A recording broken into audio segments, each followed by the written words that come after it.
Bonjour, c'est Ursule encore. On est le 4 août 2025. Alors, je viens sur la trompette aujourd'hui encore et je viens proclamer le retour de notre Seigneur Jésus-Christ. Amen. Alors, comme une biche soupire après des courants d'eau. Amen. Alors, dans notre vie, n'est-ce pas, dans notre marche de tous les jours, il arrive tout simplement que, à un moment donné, n'est-ce pas, on se retrouve dans une étape où Dieu est en train de faire une œuvre de transformation. Amen. La Bible nous dit, il nous transforme de gloire en gloire. C'est-à-dire quoi? C'est-à-dire qu'il nous prend d'une vallée, il nous amène à un pic. Amen. Et on est à un niveau de pic avec lui. Maintenant, il aimerait nous amener à l'autre gloire. Amen. Parce qu'il nous amène de pic en pic. C'est ça l'image de la biche. La biche, elle est souvent en train de sautiller. Alors, elle est le symbole de la liberté. Elle est le symbole, n'est-ce pas, de la dépendance. Elle est le symbole de quelque chose, n'est-ce pas, d'agréable. Quand on voit une biche, on est content de dire, tiens, une biche. Et la biche, elle fait souvent des sauts, n'est-ce pas? Pas des sauts pour nous faire mal, mais des sauts elle-même dans son mouvement. Et puis des sauts qui appellent, n'est-ce pas, la grâce. Amen. Alors, Dieu nous transforme de gloire en gloire. Et ici, il nous donne l'image de la biche qui soupire après les courants d'eau. C'est que, alors qu'on est en train de passer, n'est-ce pas, à une autre gloire, on se retrouve dans une étape où on a soif. Et c'est le Seigneur qui fait ça. Alors, généralement, le premier pic commence quand on donne notre vie au Seigneur. Quand tu donnes la vie au Seigneur, même si ça vient de se passer, il y a ce pic-là, cette joie ineffable, n'est-ce pas, cette expression, n'est-ce pas, de bonheur, alors de gaieté, de quelque chose, n'est-ce pas, d'extraordinaire. C'est comme le ciel sur terre, on est à un pic. Même si ça vient de se passer, on est à ce pic-là. Alors ça peut durer, n'est-ce pas, des semaines, ça peut durer des mois, dépendamment, n'est-ce pas, de comment on vit la chose. Amen. Et maintenant, vient un temps où on a soif, n'est-ce pas, parce qu'on veut plus. Et c'est le symbole de la biche que Dieu nous donne. Et au psaume 42, le verset 2 et 3, c'est dit, comme une biche soupire après les courants d'eau, ainsi mon âme soupire après toi, ô Dieu. Mon âme a soif de Dieu, du Dieu vivant. Quand irai-je et paraîtrai-je devant la face de Dieu? Amen. Quand paraîtrai-je devant la face de Dieu? Alors, la biche, n'est-ce pas, quand elle cherche de l'eau, elle est vraiment assoiffée et elle va de lieu en lieu. Elle vient là et l'eau n'est pas là et puis elle se tourne. Et ça dit que elle est, comment on appelle ça, elle n'est pas tranquille. Amen. Elle n'est pas tranquille parce qu'il lui faut de l'eau. Et ça, c'est une étape que Dieu permet dans nos vies, afin que nous puissions nous ressourcer dans toute la profondeur, n'est-ce pas, possible avec notre Dieu. Et au verset 3, au verset 4, c'est dit, « Mes larmes sont ma nourriture jour et nuit pendant qu'on me dit sans cesse, où est ton Dieu ?» Donc, le Seigneur pointe à cet endroit où on est dans une situation, n'est-ce pas, de soupir. On est dans un état où on a besoin d'aide. On est dans une situation où on se pose des questions et on aimerait, n'est-ce pas, être désaltéré. On aimerait avoir une réponse, n'est-ce pas, à ces questions que nous nous posons. Et on aimerait que Dieu apporte solution, n'est-ce pas, à toutes ces situations dans lesquelles nous nous trouvons. Et dans Osée 13, au verset 5, Dieu dit, « Je t'ai connu dans le désert, dans une terre aride. » Très, très souvent, c'est dans les moments difficiles que nous tournons vers Dieu et on connecte. Très souvent, quand tout va bien pour nous, on ne voit pas l'importance de chercher Dieu. Souvent, on n'y pense même pas. Tout va bien, Dieu est bon, alléluia, amen. Alors, vient un temps où, alors, la situation est insoutenable. On est dans une situation de crise, une situation d'incompréhension, une situation floue, une situation de ténèbres où on a l'impression qu'on est dans une vallée profonde. Souvent, c'est à cet endroit qu'on rencontre Dieu. Alors, à cet endroit où on rencontre Dieu, n'est-ce pas? Comme mentionné tantôt, on vit un pic. Amen. On vit un pic, on est content parce que de notre situation de détresse, Dieu l'a transformée en une situation de joie et de gloire. N'est-ce pas? Et très souvent à cet endroit, on oublie Dieu. On oublie Dieu. Au verset 6, c'est dit, ils se sont rassasiés dans leur pâturage. Ils se sont rassasiés et leur cœur s'est enflé, c'est pourquoi ils m'ont oublié. Très souvent, n'est-ce pas, quand on connaît le pic et que tout semble revenir à la normale, que tout va bien, on a tendance à oublier Dieu. Ça dit quoi? C'est pas qu'on lui tourne le dos. On ne fait plus toutes ces choses-là qu'on faisait quand on le cherchait. Si on avait l'habitude de passer 4 à 5 heures avec lui, c'est à peine si on passe 30 minutes. On a ce qu'on veut. Et puis alors pourquoi on va encore le chercher? Alors il peut être relayé au second plan. Et à cet endroit-là, très souvent, c'est Dieu qui provoque la vallée encore. Amen. Il provoque la vallée. Au verset 7 de Osée 13, c'est dit, « Je serai pour eux comme un lion, comme une panthère. Je les épierai sur la route. Je les attaquerai comme une ours, à qui l'on a enlevé ses petits. Et je déchirerai l'enveloppe de leur cœur. Je les dévorerai comme une lionne. Les bêtes des champs les mettront en pièces. Ce qui se passe, ce qui cause ta ruine, Israël, c'est que tu as été contre moi, contre celui qui pouvait te secourir. Donc voilà. Donc le Seigneur lui-même provoque la vallée, n'est-ce pas? Si bien que la situation devient chaotique. Et le Seigneur te dit, dans cette situation de chaos, il dit à cet enfant-là qui est dans cette détresse profonde après un pic, il lui dit, n'est-ce pas? C'est parce que tu as tourné le doigt à celui-là qui pourrait te secourir. Amen. Alors, je ne sais pas dans quelle situation tu te trouves là où tu es. Quel est l'état de ton âme? N'est-ce pas? Il est bon, n'est-ce pas, quand on est dans ces moments, de passer en revue notre comportement. De passer en revue, n'est-ce pas, les étapes de notre vie. Pour savoir s'il y a quelque chose, n'est-ce pas, qu'on aurait fait, qui aurait occasionné cela. C'est toujours important. Dieu ne nous accuse pas. Et il ne nous dit pas non plus de nous condamner. Non, pas du tout. Mais il est toujours bon, n'est-ce pas, de faire un checking pour voir, mais au fait, qu'est-ce qui cause cette situation?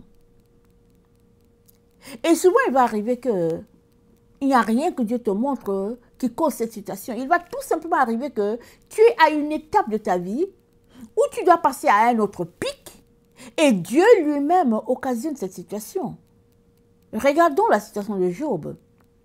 Je ne vais pas ouvrir un texte en tant que tel, mais si on prend tout le livre de Job, on sait que la souffrance de Job a commencé quand Satan est allé. C'est-à-dire que Dieu a convoqué ses enfants à une réunion, Satan aussi s'est présenté. C'est-à-dire les attributs des anges, n'est-ce pas, étant en lui, il est venu à l'heure de la réunion. Est-ce que les anges de Dieu savaient? Savaient-ils qu'il était là? Je ne sais pas. Mais toujours est-il que Dieu lui demande d'où viens-tu? N'est-ce pas? Parce qu'il était là à la réunion. D'où viens-tu? Et il dit, Satan dit, je viens de me promener de par la terre. Et Dieu lui dit, as-tu vu mon serviteur Job? Parce qu'il était important que Dieu l'ait loin de la réunion. Parce qu'il n'a rien à faire là. Mais il est venu. Alors, la discussion a tourné sur Job. Et finalement, Job lui a dit, attention, ne touche pas à son âme. Ne touche pas. Et puis, l'ennemi dit à Dieu, mais c'est parce que tu l'as béni, hein, qu'il est comme ça envers toi. Et Dieu de dire à l'ennemi, tu verras bien. Tu verras. C'est mon fils. Alors, Job n'est pas au courant de ce qui s'est passé entre Satan et Dieu. Nous, on sait tout ça parce que ça nous est rapporté maintenant. Mais alors que les choses se passaient, Job ne savait pas ce qui lui est arrivé. Mais si on regarde la fin de l'histoire de Job, on se rend compte que la fin de son histoire, c'est que Dieu l'a placé à un autre pic encore. Beaucoup plus grand que le premier. Il avait perdu ses 10 enfants, Dieu lui a redonné encore 10 autres. Si bien que maintenant, n'est-ce pas, la gloire dans laquelle il s'est trouvé était beaucoup plus grande que celle du passé. Dieu avait une vision grandiose pour Job. Et la situation, n'est-ce pas, occasionnée par la présence de l'ennemi, a tout simplement servi de tremplin pour que cela puisse se réaliser. Même si cette situation n'était pas là, Dieu allait promouvoir Job d'une manière ou d'une autre, parce que c'est Dieu qui fait notre promotion. Mais Dieu s'est servi de cette situation, n'est-ce pas, de détresse dans laquelle Job était, n'est-ce pas, pour examiner le cœur de Job, examiner le cœur de ses camarades, n'est-ce pas, et après, n'est-ce pas, apporter la bénédiction, n'est-ce pas, une double bénédiction à Job. Alors, tout cela pour dire que il arrive, n'est-ce pas, des situations dans notre vie où on n'est pas toujours sous contrôle de ce qui se passe. Et on se retrouve à courir ça et là comme cette biche qui soupire, qui court ici, elle trouve un peu d'eau, mais elle n'est pas satisfaite. Elle va dans l'autre côté, elle trouve de l'eau et puis elle n'est pas satisfaite, mais elle continue, n'est-ce pas, de chercher dans les environs cette source d'eau où elle pourra avoir de l'eau qui va la rafraîchir et de l'eau limpide, de l'eau pure, n'est-ce pas, pour pouvoir étancher sa soif. Et Dieu te dit, prends ton temps pour bâtir ta relation avec Dieu, là où tu es. Prends ton temps. Parce que chaque jour est grâce. Amen. Chaque jour est un jour de grâce que Dieu nous accorde. On ne sait pas ce qui arrive demain. On ne sait pas ce qui arrive à la minute qui suit. Mais maintenant, on a ça en notre possession. Alors, il est important, n'est-ce pas, qu'on puisse prendre ce qui est là, n'est-ce pas, et bâtir pour la gloire de Dieu avec ce que le Seigneur a mis dans notre main. Quand bien même tu estimerais que ce truc c'est peu, mais devant Dieu, n'est-ce pas, c'est pas la quantité qui est importante, c'est la qualité de ce que tu fais. Il peut te donner juste $1. Ce que tu vas faire avec $1 va valoir ce qu'un autre pourrait faire avec 1 million. Donc, ce n'est pas dans la quantité du dollar que Dieu va mesurer, n'est-ce pas, ta fidélité, ton amour pour lui et tout, mais c'est dans la qualité de ce qu'il te confie. Comment tu gères ça et comment tu gères le temps qu'il t'a donné là où tu es là, comment tu le gères. Amen. Alors, dans Osée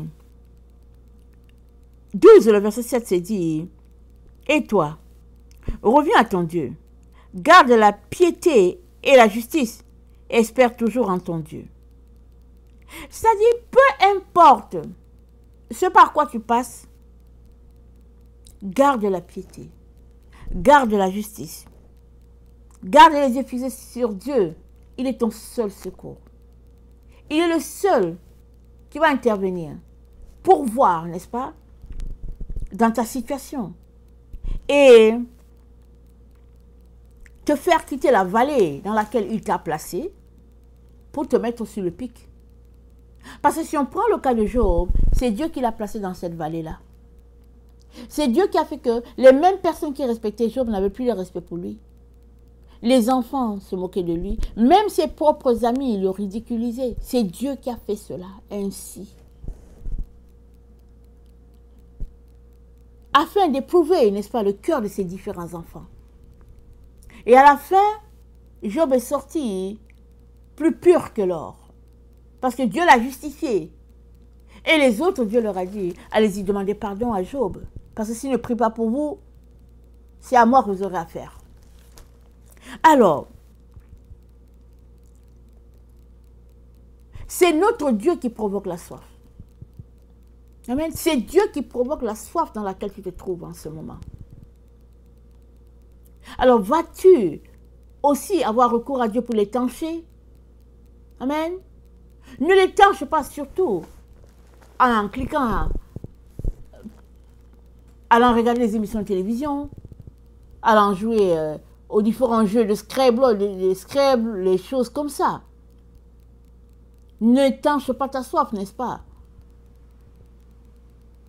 À planifier d'autres choses parce que tu as soif et puis tu n'es pas tranquille, tu aimerais autre chose. N'étanche pas ta soif, n'est-ce pas, d'avoir plus de Dieu avec autre chose.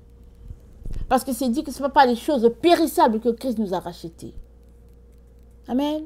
C'est Christ qui est notre Pâque, c'est lui qui s'est offert, c'est lui qui nous a rachetés. Et aujourd'hui encore, n'est-ce pas, tout ce qu'il veut, c'est notre bonheur. Tout ce qu'il veut, c'est nous bénir, n'est-ce pas, à satiété. Et quand le mois vient, n'est-ce pas, de se retrouver dans la vallée, parce que la vallée, ça fait partie de ta marche, Dieu vient avec toi dans cette vallée. Surtout, ne lui ferme pas les portes. Amen. Ne lui ferme pas les portes, ne lui tourne pas le dos, mais demeure dans cette vallée-là, même si tu ne comprends pas tout ce qui t'arrive, tout ce que tu vis, même si tu ne comprends pas, demeure dans cette vallée-là. Et continue de chercher sa face, continue de le questionner, continue, n'est-ce pas, de verser des larmes devant lui. Parce que c'est lui encore qui va te relever, puisque c'est lui qui t'a plongé dans cette vallée. Et il a une visée. Amen. Il te transforme de gloire en gloire. Il te fait quitter d'un pic qui t'amène à un autre pic. Alors, je suppose que le pic sur lequel il veut t'amener est très, très, très haut. Alors, ça va prendre, n'est-ce pas, beaucoup d'énergie pour descendre et remonter, n'est-ce pas, à l'autre pic. Et quand c'est comme ça, Dieu provoque, n'est-ce pas, l'occasion pour que tu puisses être dans la vallée. Et alors que tu y es, passe ton temps à louer ton Seigneur. Passe ton temps à le célébrer, à acclamer ton roi. Et demeure dans la louange, n'est-ce pas, jusqu'à ce que Dieu te visite. Amen. Parce que c'est juste un signe, c'est juste un symbole, n'est-ce pas, qu'il est avec toi. Et puis, ce qu'il veut, n'est-ce pas, c'est que tu puisses grandir, que tu puisses maturer. Alors, il t'envoie l'image de la biche, n'est-ce pas, qui est toujours dépendante de Dieu, parce qu'il lui faut de l'eau, n'est-ce pas, pour pouvoir se désaltérer. Souvent, les biches se retrouvent dans les endroits des déserts et tout, mais Dieu est tellement bon qu'il pourvoit toujours pour que la biche puisse avoir l'eau nécessaire et aussi ne pas périr. Amen. C'est ça qu'il veut faire pour toi aujourd'hui. Confie-lui ta situation. Confie-lui ton problème. Et viens à ses pieds. Et lui seul va te transformer. Pour la seule gloire de ton nom. Pour la seule gloire de son nom. Parce que sans lui, nous ne pouvons rien faire. Amen. Nous portons ce nom-là, ce nom glorieux-là. Nous le portons. Et c'est par son nom que nous pouvons tout. Et c'est encore avec ce nom-là, n'est-ce pas, que Dieu va transformer la vie des autres à travers ta vie. Amen. C'est-à-dire, il ne va pas forcément te dire, voilà ce que je veux faire, voilà ce que je veux faire. Tu ne sais pas forcément où toutes les grâces de Dieu s'étendent. Tout ce qui te revient, n'est-ce pas, c'est d'obéir à Dieu. Obéis à Dieu. Quand il te demande quelque chose, obéis. Et le reste suivra. Amen. Que le Seigneur bénisse sa parole et que sa joie soit notre force. Amen. Alléluia. Et amen.